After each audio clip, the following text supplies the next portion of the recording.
buenas noches y bienvenidos a Comarcal Televisión, bienvenidos a la Noche de los Museos, una noche muy especial en Lorca, de la que no pudimos disfrutar el año pasado, pero esta vez 18 espacios museísticos abren sus puertas y además con múltiples actividades. Nosotros vamos a recorrer buena parte de ellos, pero antes hablamos con María Ángeles Mazuecos, edil de Cultura. Muy buenas noches. Hola, muy buenas tardes, noches. Sí.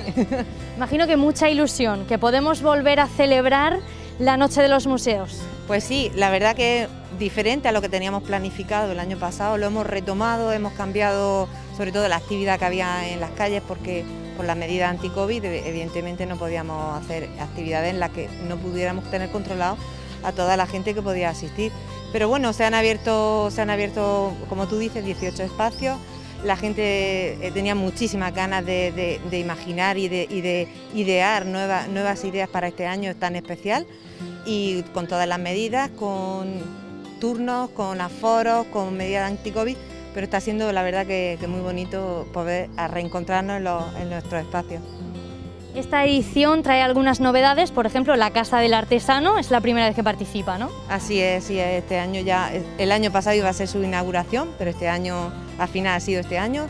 También la Fundación Lorquimur, en el Palacio de Irurita, también es un espacio nuevo al que añadir.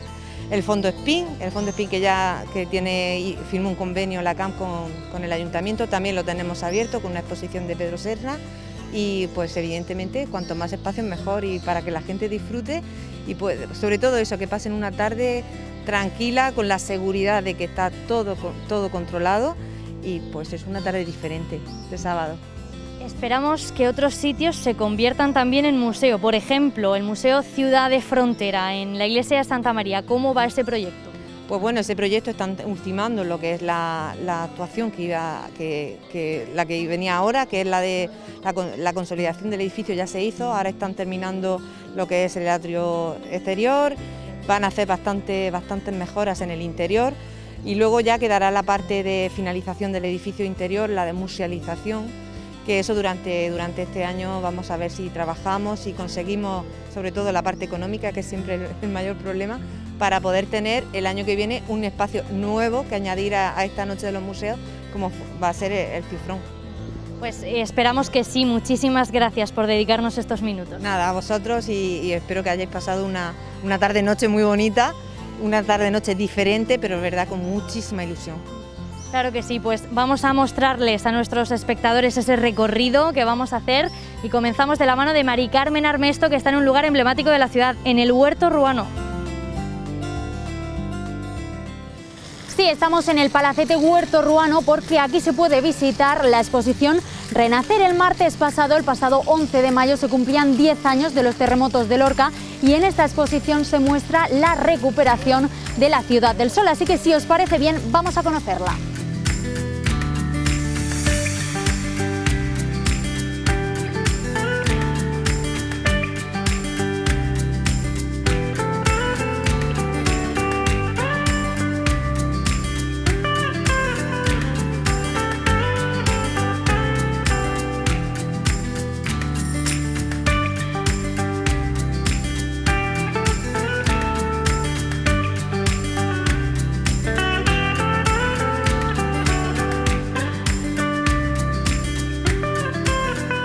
Estamos con María José Ruiz, una de las protagonistas de esta exposición Renacer. Muy buenas tardes. Hola, buenas tardes. Bueno, ¿cómo recuerdas tú ese 11 de mayo? Recuerdo ruido, polvo, gente llorando, gente despistada, deambulando por las calles, y mucho dolor, mucha pena, no sé. Algo que al ver las fotos me vuelve a mover, ¿sabes? Eso no se me Te reviven olvida. esos momentos, sí. ¿Verdad? Pues es que la verdad es que fue muy fuerte porque no había nada que estuviese bien, ¿me entiendes? O sea, ni casa, ni edificios, ni iglesias, pues todas estaban destruidas, y edificios públicos y tal. Y entonces, pues la verdad que por donde iba veía desolación. Esto nos recordaba una guerra, a un 11S, es lo que a mí me recordó. ¿Qué te pilló a ti haciendo? Pues yo el segundo terremoto ya estaba en mi trabajo y nada, pues esperé a que pasara todo el follón. Como vino todo abajo, pues nada, cerramos, cámara en mano y buscar familia, buscar a nuestros amigos y conforme iba pasando, andando, pues iba haciendo fotos, pero no era todavía consciente de la realidad en ese momento. Hasta que llegamos al barrio ya vi personas que habían fallecido, personas conocidas, entonces ahí ya fue cuando me vine abajo y ya no pude seguir haciendo fotos esa tarde. Luego por la noche pues ya cogí la moto, me fui hacia la zona de la viña por ver, porque es que yo decía esto no puede estar pasando. Y ya pues ese día y un mes y medio todos los días, viendo pues cómo derribaban, cómo entrando a los edificios, llegué a volar con la UME y pues yo qué sé, para mí lo que me recuerdo del terremoto es el polvo y la gente con mucha pena por sus viviendas, sus recuerdos que se iban abajo. Estaba presente también el momento que el edificio que había al lado de Cristo Rey, cuando empezaron a derribarlo, yo estaba allí y vi cómo se venía abajo. Y luego mi cara era toda blanca de polvo y se me veía el canalillo de las lágrimas. Yo de ver esas personas que habían perdido sus recuerdos, sus vidas estaban, pero ahí están tus recuerdos de toda tu vida y no te da tiempo a sacar nada. Entonces, pues, claro, las personas que han fallecido, sus familiares dicen, bueno, pero estamos, pero los otros dicen, es que toda mi vida se ha ido ahí y no fueron ellos solos, fueron muchas personas. Claro, esto personalmente es muy duro, pero también a nivel profesional, ¿no? Hombre, a nivel profesional yo jamás me veía haciendo eso. Y hoy día, si tuviera que volver a hacerlo, también me lo pensaría, porque me marcó mucho. Me marcó mucho porque lo que estás haciendo no es una boda, no es una inauguración, es algo que le está afectando a la gente de tu pueblo y los ves mal y los abrazas y lloras con ellos y entonces yo, llegué a no llegar a dormir, porque ya no era el miedo de que hubiera terremoto, que eso no me daba miedo, era el sentimiento de impotencia, de dolor, de ver esas personas en la viña, ahí en San Diego. Es que hubo tanto a la vez y claro, la verdad es que yo pensaba, si no estoy yo en la calle, las personas de Lorca no van a hacer esto. Y entonces pues yo, gracias a Dios, mi familia estaba bien, mi casa. Tampoco es que pude entrar, ¿no? Porque tampoco es que entráramos al día siguiente. Pero bueno, yo tenía donde dormir, donde comer, aunque me lavaba la ropa por la noche, me la ponía al día siguiente porque no podíamos entrar en casa y luego me tenía que duchar en casa de una amiga, en casa de mi hermana, buscando sitios, acomodarte, comer donde podía, pero es verdad que otra gente estaba mucho peor y yo... Es como si me hubiese metido en una película y dije esto va para adelante y al final pues capté todos esos momentos porque fotos de esos días de terremoto puede haber 50.000 fotos, o sea, sin quitar muchas, ¿sabes? ¿Cuántas tenemos hoy aquí? Hay 50 expuestas, varias composiciones de cómo quedó, la evolución y luego ya cómo se ha restaurado, porque sí que es verdad que hay mucho patrimonio que ha ganado porque San Patricio mismo hemos descubierto, bueno, yo no, los arquitectos, han descubierto muchas cosas que no estaban y ha habido muchos edificios que ahora pues son más esplendorosos o más relucientes, pero ya está, que esto ha pasado y yo creo que deberíamos de intentar pasar página, aunque los lorquinos que lo vivimos no vamos a pasar página nunca. Claro que sí. De estas 50 fotografías, ¿con cuál te quedarías? Bueno, hay varias, pero esta que estamos viendo aquí, que es Santiago, recuerdo el día que entré con el que era entonces concejal Paco Montiel y yo no me podía mover cuando vi esa iglesia rota, porque yo a las 5 de la tarde estaba ahí con los niños que iban a hacer la primera comunión ese fin de semana.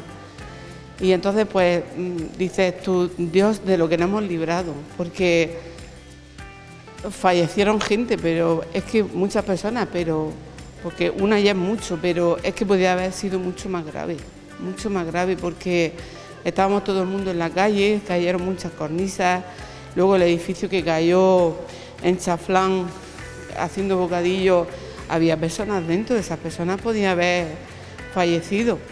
Entonces, pues yo creo que dentro de la gravedad o dentro de lo tremendo que fue, pues que pasó poco. Bueno, nos contabas que realizando estas fotografías se te quedaba el cuerpo que no podías ni moverte. No, o sea, me quedé y cuando entré los pies parecía que los tenía como un imán en el suelo y no me podía mover.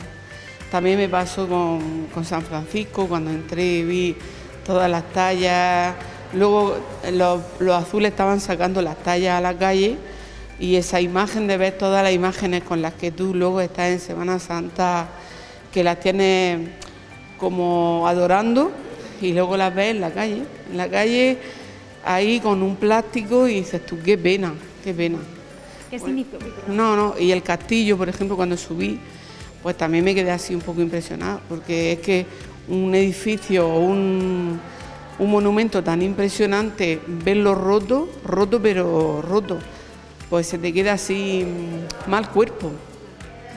Sí, mucho. Y más que es tu ciudad, que no estás viendo una película, ni estás viendo que estás de visita, no, es que son tu ciudad, tu gente y bueno, y la economía, porque muchos comercios tuvieron que cerrar. Yo, por ejemplo, estuve un mes con el negocio cerrado porque no podía entrar.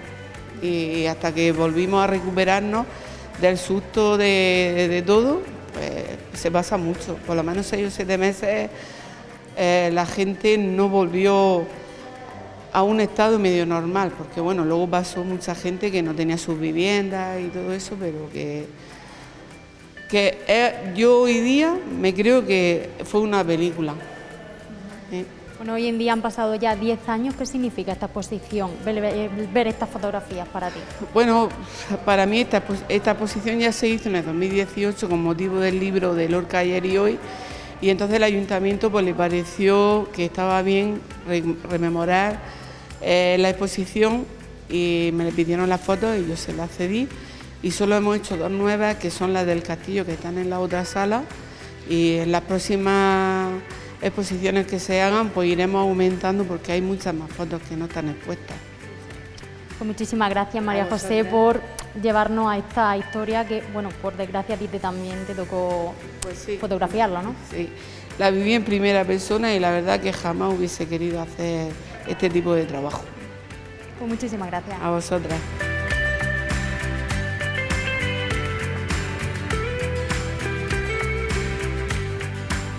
Estas son algunas de las fotografías que nos hacen recordar ese 11 de mayo de 2011. Y ahora, Laura, si te parece, mientras nosotras nos vamos a conocer otras actividades que hay previstas en esta noche de los museos, ¿nos cuentas dónde estás tú? Pues Mari Carmen, yo me encuentro a las puertas del Museo del Bordado del Paso Blanco, porque si hablamos de arte en mayúsculas en Lorca tenemos que hablar del bordado lorquino hecho con esa maestría de nuestras bordadoras. Hoy visitamos, como digo, este museo que ha preparado una exposición dedicada a Manuel Muñoz Barberán.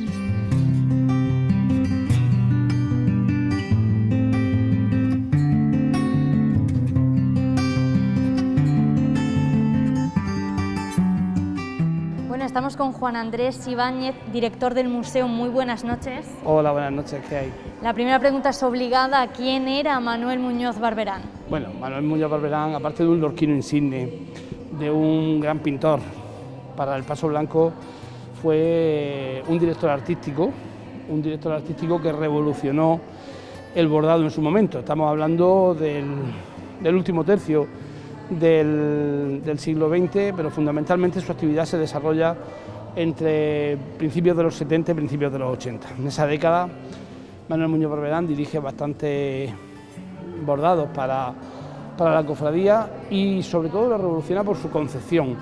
Aunque en algunos momentos hace bordados de concepción clásica, con bordados enmarcados, con algunas bordados enmarcados fundamentalmente, es bastante novedoso en cuanto a las técnicas similares en alguna ocasión a técnicas pictóricas, pero bordando. Y entonces para el Paso Blanco marcó una época determinada y determinante. Esta muestra, el Paso Blanco, está aprovechando, con motivo del centenario de Muñoz Barberán, que se cumplirá a finales de este mes. El Ayuntamiento ha organizado una ruta en la que se van a visitar distintas obras de Manuel Muñoz Barberán, y los únicos bordados que hay de Manuel Muñoz Barberán de Semana Santa son los que están en el Paso Blanco. Entonces, cuéntanos, ¿qué nos está grabando aquí nuestro compañero? Ahora mismo lo que está grabando es la caballería de las mujeres de David. Es una caballería compuesta por 7 figuras, en la que los medallones de seda son todos de Manuel Muñoz Barberán. Esos medallones formaban parte del antiguo manto del rey David, pero en un momento determinado el manto se rehace con otras figuras, y estas figuras pasan todas a formar parte de esa caballería de las esposas del rey David. El siguiente espacio expositivo, esta especie de pirámide que tenemos. Efectivamente, esta vitrina dodecanal con 12 caras, dodecaedros, nos expone los 4 jinetes del Apocalipsis. También los medallones centrales también son de Manuel Muñoz Barberán. En ellos significan los 4 sellos que se abren para el fin del mundo, para el fin de la humanidad, con la muerte, la guerra, el hambre y la peste. Esos 4 medallones son también confeccionados por Manuel Muñoz Barberán. Luego ya se rehacen los mantos, porque claro, los mantos sufren mucho en carrera, y de vez en cuando pues es necesario el rehacer el manto, tomando como base pues ese primer trabajo que se hace en cuanto a los medallones de seda. Otros espacios que tenemos también de él, porque Manuel Muñoz Barberán, esas son realmente las figuras bíblicas que hace Manuel Muñoz Barberán para el Paso Blanco, son concretamente esa caballería de las mujeres de David, y luego se centra en un grupo, que es el grupo de la Visión de San Juan, donde están estos 4 mantos enmarcados, los 4 mantos de los jinetes del Apocalipsis, y el manto del Anticristo, que tenemos aquí en esta primera vitrina. Este manto, que es el manto más grande de los que salen en el cortejo bíblico de las procesiones de Lorca, que representa pues al Anticristo. Contiene una figura de una factura envidiable, donde se representa al demonio, a ánimas del purgatorio, a ángeles caídos, y sobre todo en el centro, que se representa esa figura donde se puede identificar la Basílica de San Pedro con un hombre que sujeta una cruz, y que es el triunfo de la cristiandad sobre el desastre que quiere traernos la bestia, el Anticristo. En cuanto a las figuras del cortejo religioso, pues Manuel Muñoz Barberán dirige los estandartes de todas las figuras, bueno, de todas las figuras que en ese momento procesionaban. Concretamente el del Cristo del Rescate es el que encontramos aquí a nuestra izquierda, el de San Juan Evangelista, cuyos medallones pues tienen una técnica, una expresión, una capacidad en cuanto a la luz que sorprende. Esa figura del Cristo del Rescate con una iluminación trasera, con ese rostro de sufrimiento, y al mismo tiempo el de San Juan, donde él, al pie de la cruz, de la cual se intuye una parte, está consolando a la Virgen María después de la muerte de Jesús. El momento en que Jesús entrega a la humanidad como hijos de María y a María como madre de la humanidad. Juan Andrés, aquí otra vitrina más. En esta vitrina primero nos encontramos con un elemento muy curioso y muy desconocido, que es el boceto que hace Manuel Muñoz Barberán para el bordado de la cara de Cristo, del paño de la Santa Faz, que se representa en el estandarte que precede al trono de la Verónica. Y luego otro bordado muy novedoso, que es el bordado del manto de la Santa Mujer Verónica, cuyo medallón está bordado exclusivamente en los tonos de los grises, y que tiene como elemento innovador el que no está hecho en canutillo de oro, como todo lo que se borda en Lorca, sino que está hecho en hilo y en canutillo de plata. Es también obra de Manuel Muñoz Barberán, pues todo eso, de esa década de mediados de los 70 del siglo pasado. Y aquí vemos otros dos bocetos de Manuel Muñoz Barberán, concretamente el boceto que representa el medallón del manto del hambre, y el boceto que representa la trasera, en el que él se basa para hacer la trasera del estandarte de la Virgen de la Amargura. Esa parte no la vamos a ver porque está expuesto y lo que se ve es la cara principal, donde está la imagen de la Virgen. Si queréis pasamos a la cámara y lo... Sí. y lo Vamos ahora viendo. al lugar más encriptado, digamos, que tiene este museo, Sí, que es sí, la Cámara de las Maravillas, la Cámara de las porque... Maravillas, donde se encuentran todos los bienes de interés cultural de los que es propietario el Paso Blanco y que forman parte del entorno de la Virgen de la Amargura. El estandarte de la oración en el huerto o los paños del palio, pero bueno, estas son obras que ya todos conocemos, pero son obras de don Emilio Felices y no de Muñoz Barberán. Esta sí que es obra de Muñoz Barberán, el estandarte de la Virgen de la Amargura. Este estandarte se hace en dos épocas distintas. Primero la parte central, que vemos con un tono como un poquito rosa más claro y como una especie de rayos que enmarcan toda la figura de la Virgen con su mantilla, y luego la enmarcación externa que se hace unos 4 o 5 años después para completar el estandarte. Bueno, y finalizamos esta muestra de Muñoz Barberán, como hemos dicho aquí, en la capilla que estamos contemplando aquí en esta pared. Bien, termina la visita dedicada a Manuel Muñoz Barberán, termina aquí en la capilla, justo contemplando dos tablas pintadas por Manuel Muñoz Barberán y regaladas al Paso Blanco en torno al año 75, que representan a dos santos dominicos, al fundador de la Orden Dominica, Santo Domingo de Guzmán, y a Santa Catalina de Siena, que fue otra de las santas dominicas.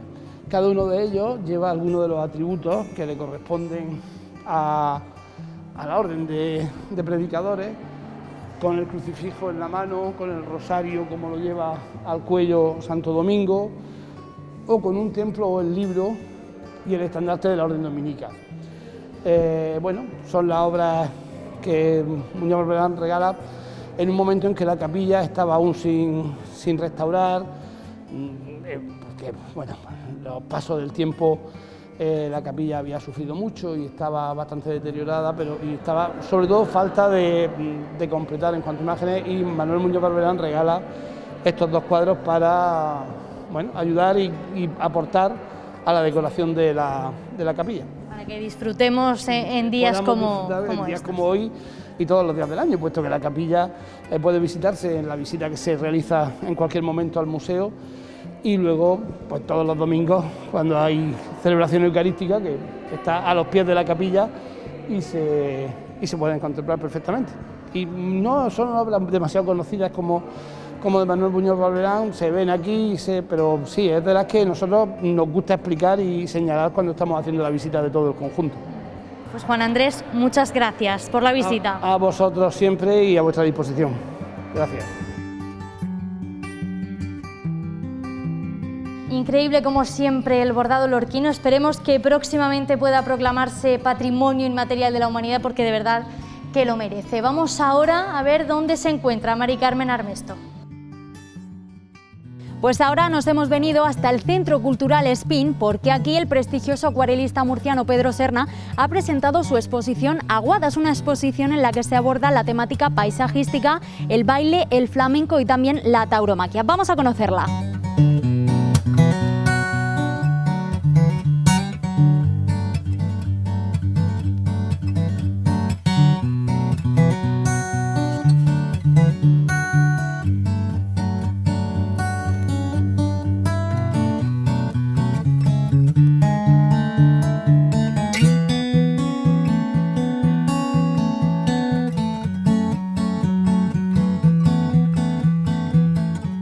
Bueno, estamos aquí con Javier Pinilla, muy buenas tardes. Hola, buenas tardes. Bueno, ¿cuántas obras tenemos aquí hoy?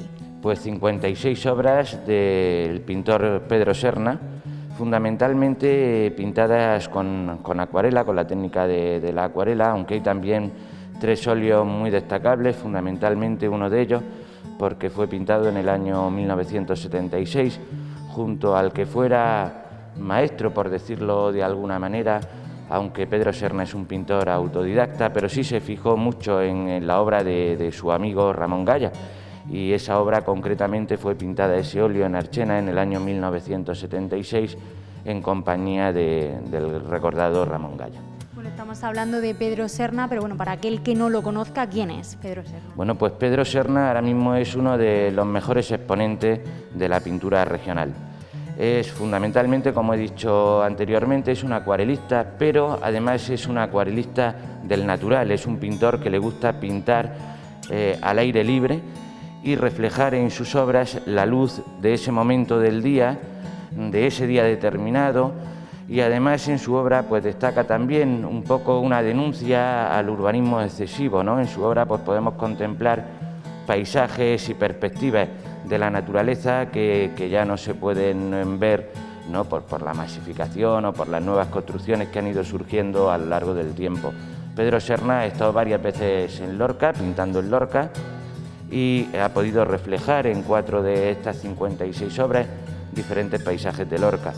Pero no solamente esta exposición se compone de paisajes, puesto que también hay una representación muy importante de naturaleza muerta o de bodegones, en los que muestra pues una técnica sublime, sobre todo en conseguir la claridad de la aguada, en conseguir las transparencias, en conseguir los volúmenes. Y luego hay una parte específica del flamenco, una afición que tiene este señor que siente muy dentro, Pedro Serna, y luego una parte muy bonita de tauromaquia, donde podemos ver pues a su amigo Rafael de Paula, al torero lorquino Pepín Jiménez, a Morante de la Puebla y distintas suertes del toreo, como por ejemplo pues la suerte de varas o de picadores. Es decir, creo que es una exposición muy completa. En palabras de Pedro Serna, el otro día que estuvo aquí en la apertura, dijo que era la exposición más completa de las que había realizado en sus 50 años como pintor. ¿Cuál sería la técnica más complicada de la acuarela? Pues hombre, yo no soy pintor. Bueno, me gusta pintar, pero no sé pintar, entonces por eso no me puedo llamar pintor. Pero la técnica de la acuarela es complicada porque no se puede corregir. Es decir, igual que el óleo sí permite remarcar, borrar, incluso rehacer, en la acuarela, pues si te equivocas, la obra pues hay que tirarla y no tiene... Y luego pues también ver cómo este señor consigue presentarnos un paisaje o resolver una imagen determinada con muy poca pintura. Es decir, jugando mucho pues con esa claridad, con ese juego que da la acuarela. Claro, porque estamos hablando de que es un trabajo muy delicado, muy minucioso. ¿Cuánto se puede tardar en hacer un cuadro como estos? Pues hombre, depende. Pedro Serna no tarda mucho porque lleva 50 años pintando la acuarela. Entonces, pues claro, lógicamente la práctica pues le hace resolver la imagen con muchísima fluidez. Pero, en fin, la acuarela pues lleva su trabajo. Podríamos decir que una acuarela pues se puede pintar en un par de tardes o en un par de jornadas de trabajo. Depende también si se aplica y el pintor tiene la habilidad, como Pedro Serna, y pinta al natural, pues lo pinta en ese mismo momento y ya está, lo resuelve, depende del tipo de obra también que quiera conseguir. Bueno, estamos hablando de Pedro Serna, hoy no ha podido acompañarnos pues por temas personales, pero es que además él llevaba ya pues varias décadas sin exponer aquí en la Ciudad del Sol, ¿verdad? Sí, él expuso por última vez en Lorca, por última y yo creo que por primera vez en Lorca, en la Galería Tais en el año 1999, y desde entonces pues no había vuelto a exponer en Lorca, aunque sí había venido a pintar rincones determinados de nuestra ciudad. Entonces es un honor que un pintor pues de la talla de Pedro Serna, que junto con Muñoz Barberán, con Pedro Cano, con Pedro Flores, pues son los pintores, con Ramón Gaya, son los pintores más importantes del siglo que vivimos en la región de Murcia, pues que haya venido a honrarnos con su pintura, pues yo creo que es un motivo de orgullo para la ciudad de Lorca. Claro que sí. Bueno, nos decía que justo aquí detrás tenemos pues algunos de esos rincones lorquinos. ¿Cuáles son? Sí, bueno, pues aquí tenemos una vista del castillo, donde se puede apreciar pues la huerta con los naranjos, con las palmeras típicas de Lorca. Luego otra casa muy conocida, donde actualmente hay un parking para que la gente se oriente, y enfrente está el puente que baja a lo que es el recinto ferial, el Huerto de la Rueda. Y luego hay dos vistas del santuario patronal de la Virgen de las Huertas. Tenemos esta vista y otra vista allí en la pared de enfrente. Hay también, como decía, marinas. Y luego hay una cosa destacable en Pedro Serna, y es que quitando ese cuadro de la Puerta del Sol, El resto suelen ser escenas no de arquitecturas complicadas ni de magníficas arquitecturas, sino de cosas simples, de una casa de campo, una casa en la huerta, una huerta olvidada, un paisaje cualquiera. Y creo que elevar a hermoso y a bello las cosas sencillas, pues también merece un aplauso destacable por parte de este pintor. Claro, se dice muchas veces que la belleza, la mayor belleza está pues en las pequeñas cosas, ¿no? Efectivamente, este señor busca la belleza constantemente, pero lo hace fundamentalmente en imágenes sencillas. Bueno, si tuvieras que quedarte con una de estas 56 obras, ¿cuál elegirías? Uy, sería muy difícil, pero bueno, probablemente yo me quedaría con alguna de Lorca, por eso de que la tierra chica tira, aunque también tengo que decir que hay ahí una Marina, que me parece una auténtica maravilla, porque con muy poquita acuarela ha sabido hacer un cuadro de una altura de miras importante. ¿Hasta cuándo pueden disfrutar los lorquinos y visitantes de esta exposición? Pues bien, en principio va a estar abierta hasta el 30 de junio. Digo en principio porque bueno, hay un compromiso con el autor de que quizá pues la alarguemos un poco más, puesto que viene a ser, por la cantidad de obras que presenta, una exposición antológica de este gran pintor. Y si vemos pues que la gente que sigue gozando de aceptación y seguimos teniendo visitas, pues podrá ampliarse quizá este plazo al mes de julio. Pues muchísimas gracias, Javier Pinilla, por atendernos esta tarde y también por acercarnos un poquito más a ese arte de la acuarela y también a ese arte de Pedro Serna. Nada, muchísimas gracias a vosotros y bueno, destacar que esta iniciativa de la Concejalía de Cultura del Ayuntamiento de Lorca en el Centro Cultural Espín, junto con la magnífica exposición que se clausuró hace unos días de Pinceladas de Semana Santa, pues vienen a definir un nuevo espacio cultural para la ciudad de Lorca y artístico, que esperemos pues que sea de satisfacción para todos los lorquinos. Eso es, muchísimas gracias. Muchísimas gracias a vosotros, como siempre. Bueno, y ahora de esta exposición de pintura de Pedro Serna nos vamos a ir hasta el Museo Scout Juan Antonio Dimas, porque allí está nuestra compañera Laura López. Pues Mari Carmen, yo estoy en el Museo Scout. ¿Sabías que Lorca es la única urbe de toda España nombrada Ciudad Scout? Pues así es. Aquí además hay un grupo, el grupo Scout Ciudad del Sol, desde hace 55 años. El escultismo tiene más de 100 años de historia. Además, este museo cuenta ya con nuevas adquisiciones. Hoy las conocemos. Pues nos acompaña Pedro Enrique Llamas, coordinador del grupo. Muy buenas tardes. Muy buenas tardes. Vemos que este Museo Scout lleva el nombre de Juan Antonio Dimas, un lorquino muy importante dentro del escultismo, ¿verdad? ¿Quién era? Así es. Primero, y lo más importante, fue un lorquino que fue una pieza fundamental en la modernización, a mi juicio, de los exploradores de España. Él se incorpora al escultismo en 1914, siendo miembro fundador de la Tropa de Águilas, de la agrupación.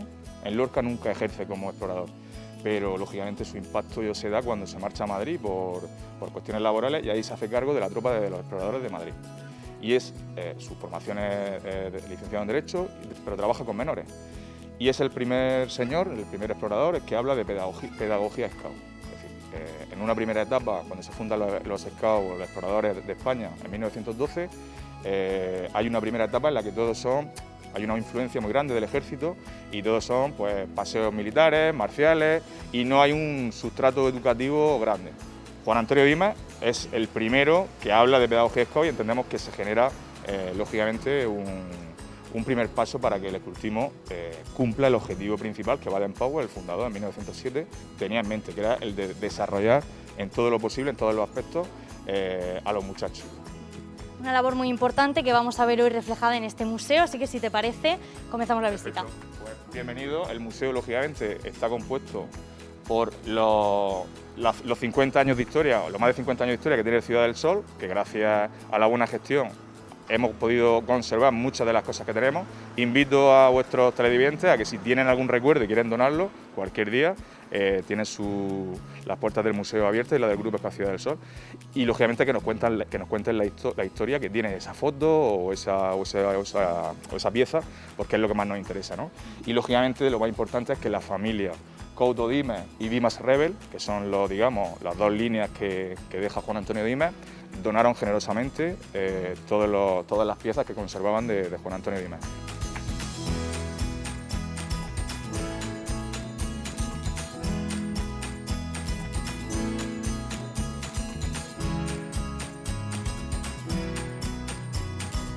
Bueno, Pedro Enrique, llegamos a la sala principal museística y lo primero que encontramos es esta vitrina llena de publicaciones, de partituras. ¿Qué es esto?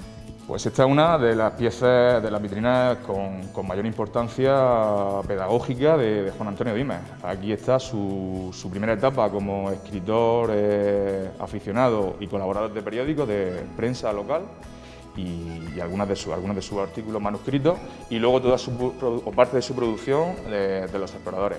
Él es muy aficionado a la música, aunque no tiene muchos conocimientos, pero sí da letra a muchos de los himnos que en su momento se cantaban en esa época. Y lógicamente pues hay una muestra que nos da pie a decir, oye, realmente, más allá de irse de excursión, hay una producción educativa y, digamos, pensada que contextualiza toda nuestra cuestión educativa. Ese es el banderín de la patrulla de la Rosa, que es una patrulla de las primeras patrullas femeninas que hay en el año 14, en Águilas. No es habitual que los exploradores, puesto que Baden-Powell pensaba, por eso se dicen Boy Scout, ¿vale? Originalmente es un movimiento pensado para niños, pero desde el inicio las niñas, las chicas, quieren vivir la experiencia de sus hermanos y se generan las Girl Scouts, ¿vale? Pero en Águilas es una de las primeras ciudades que unen el escultismo masculino y femenino, y hay una patrulla, que en este caso una de las guías, me imagino, sería Caridad Dimas, que es la hija de Juan Antonio Dimas.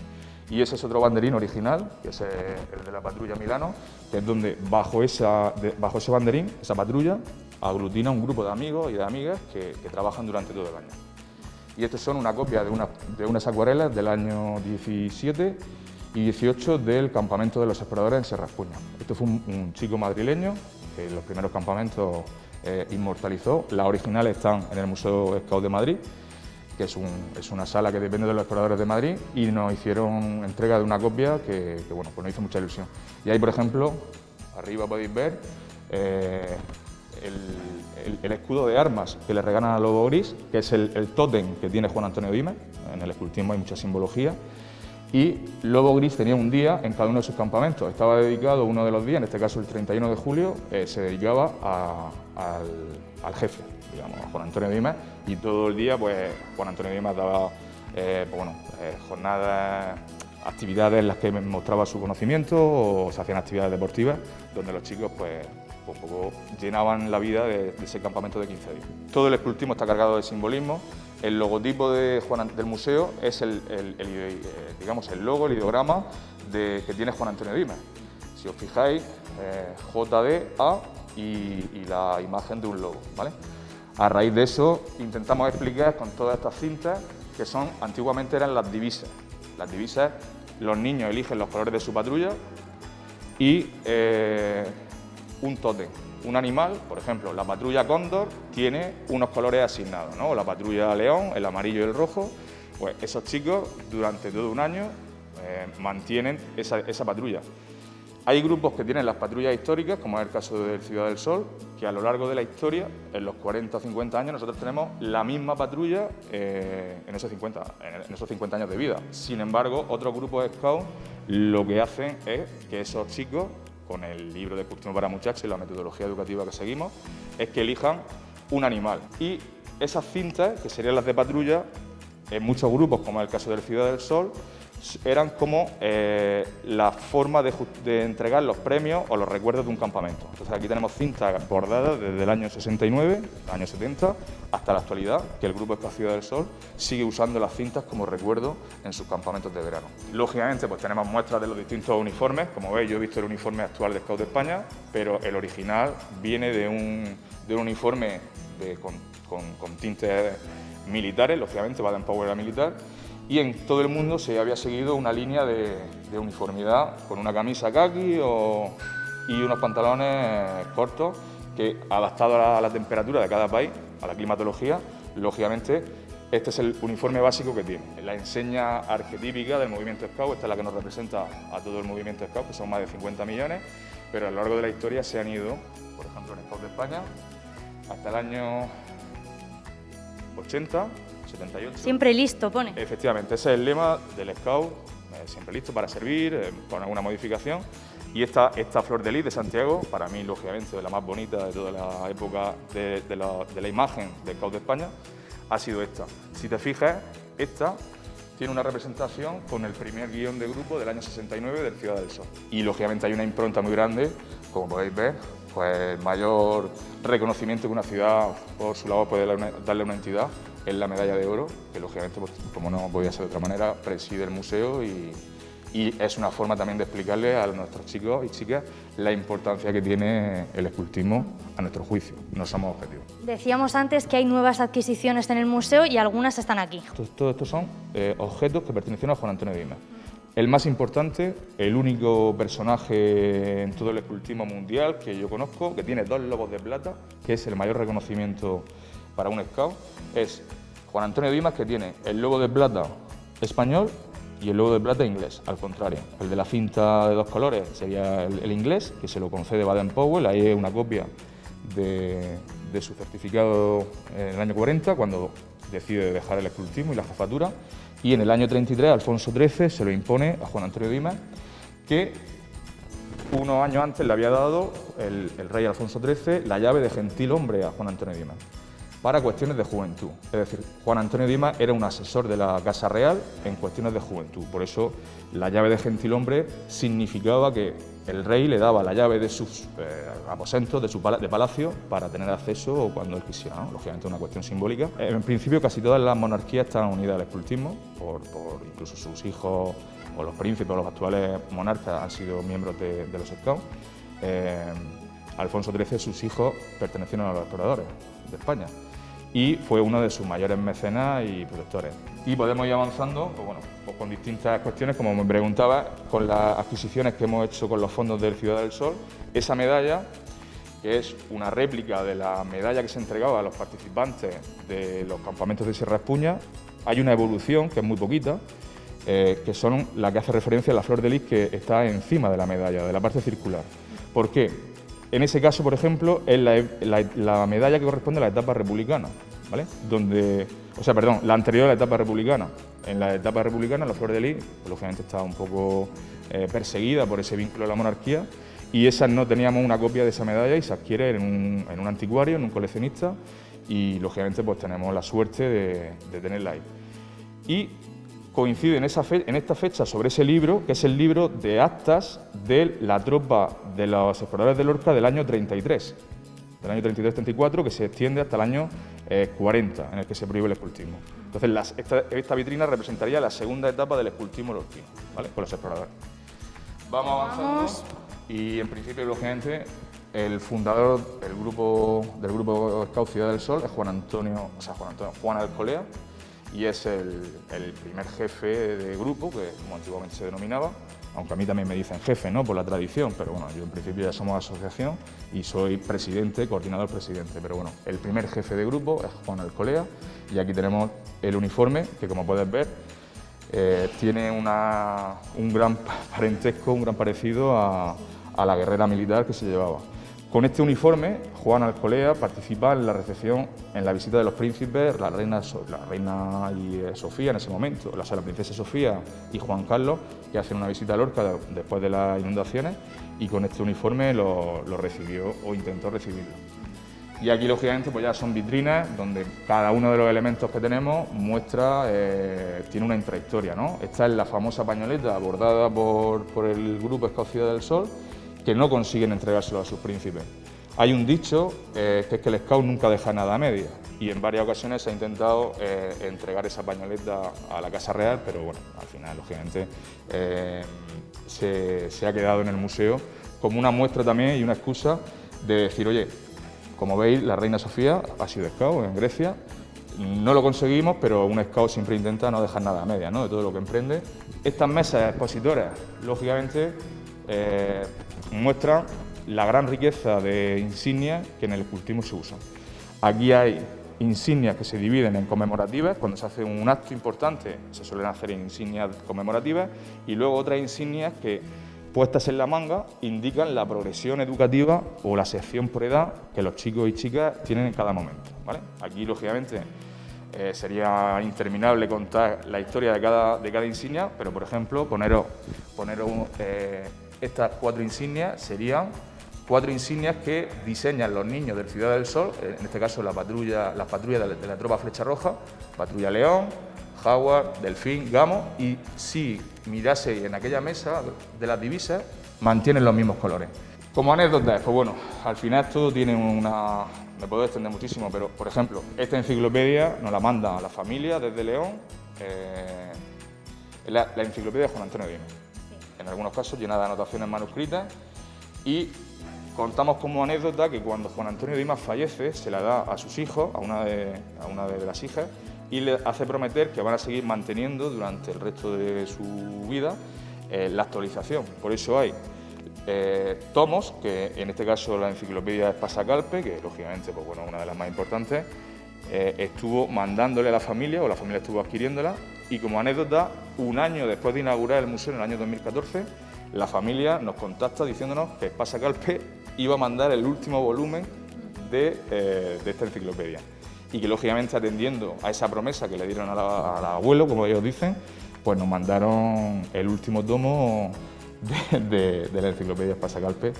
Y aquí, pues bueno, tenemos sombreros de la época, coetáneos de la época de Baden-Powell, de 1907, que nos los dona un padre, los ve en internet, en la primera época esa de Buy, que se compra las cosas por internet, y nos hace una donación de 2 sombreros, la caja original, inglesa, y aquí está el sombrero. Las guías, el escultismo femenino, las alitas y las guías, estaban en otro grupo, pero inicialmente iban separadas, pero en Lorca somos de las primeras ciudades que aglutinan esas dos ramas de escultismo, el femenino y el masculino.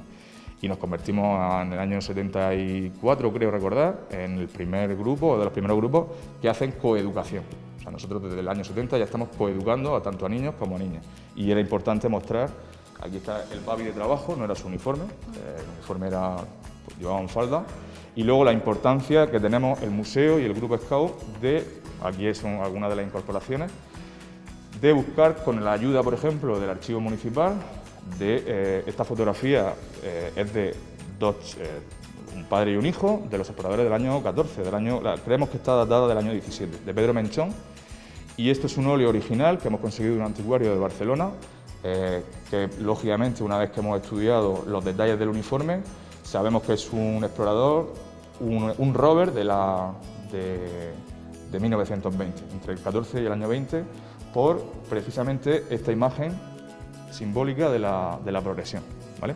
Que nos indica, con los manuales de progresión educativa, nos indica cuál es la edad en la que supuestamente este chico, en esa época, pues estaba haciendo su escultismo. Y lógicamente, pues multitud de detalles, que para mí, de lo mayor y más importante, la labor de investigación que ofrecemos a pues, muchos investigadores, muchas personas amigas de retomar o rescatar la memoria del escultismo, con publicaciones originales como la revista del Explorador, que empieza en el año 13, casi al principio, y se alarga hasta el año 38, 39, y tenemos ejemplares, pues no te diría la colección completa, pero un gran número que nos permite referenciar. Daros las gracias a Comarcal Televisión por este esfuerzo y animar y felicitar a la Concejalía de Cultura y al Ayuntamiento de Lorca y al resto de los museos profesionales o no profesionales, entre comillas, porque nosotros hablar de museo no podemos hacerlo realmente, somos una sala museográfica, incluso tampoco cumpliríamos todos los requisitos,